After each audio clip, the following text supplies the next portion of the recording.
أعوذ بالله من الشيطان الرجيم. بسم الله الرحمن الرحيم. الرحمن علم القرآن، خلق الإنسان، علمه البيان.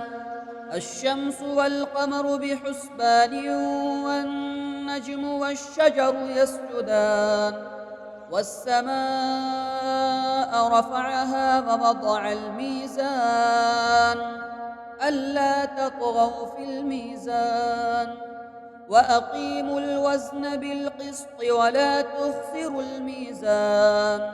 والأرض وضعها للأنام، فيها فاكهة والنخل ذات الأكمام، والحب ذو العصف والريحان. فبأي آلاء ربكما تكذبان؟ خلق الإنسان من صلصال كالفخار، وخلق الجان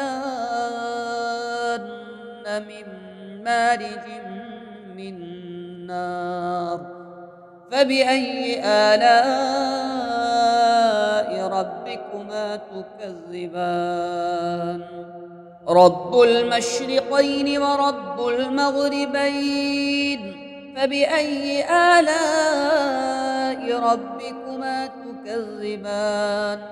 مرج البحرين يلتقيان، بينهما برزخ لا يبغيان. فبأي آلاء ربكما تكذبان؟ يخرج منهما اللؤلؤ والمرجان.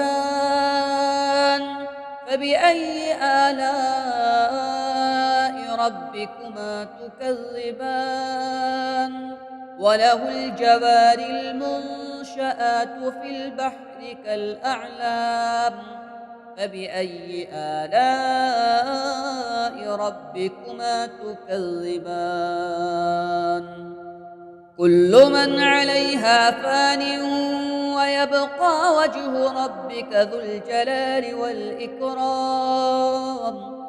فبأي آلاء ربكما تكذبان؟ يسأله من في السماوات والأرض، كل يوم هو في شأن. فبأي آلاء ربكما تكذبان؟ سنفرغ لكم أيها الثقلان. فبأي آلاء ربكما تكذبان؟ يا معشر الجن والإنس إن استطعتم أن تنفذوا من أقطار السماوات والأرض فانفذوا، لا تنفذون إلا بسلطان. فبأي آلاء ربكما تكذبان؟